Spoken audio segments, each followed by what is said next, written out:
ते मे युक्ततमः चानूरमर्दनम्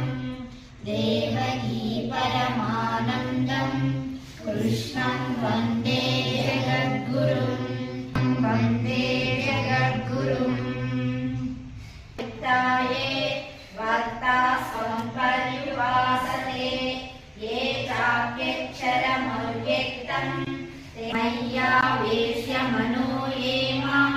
नित्ययुक्ता उपासते श्रद्धया परयोपेतः परमनिर्देशम् अव्यक्तं पर्युपासते समबुद्धयः ते प्राप्नुवन्ति मामेव सर्वभूतहिते रतः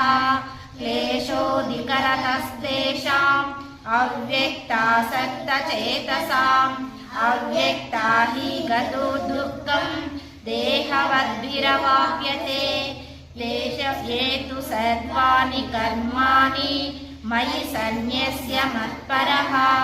अनन्येनैव योगेन मां ध्यायन्त उपासते तेषामहं समुद्धर्ता मृत्युसंसारसागरात् भवामि न चिरात् पार्थ मय्यावेशितचेतसाम् मय्येव मनः आदस्व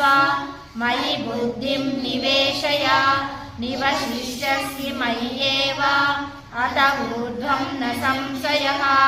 अत चित्तं समाधातुं न शक्नोषि मयि स्थिरम् अभ्यासयोगेन ततोह मामिश्चाप्तं धनञ्जय अभ्यासोऽप्योऽसि मत्तोऽसि मत्कर्म परमो भव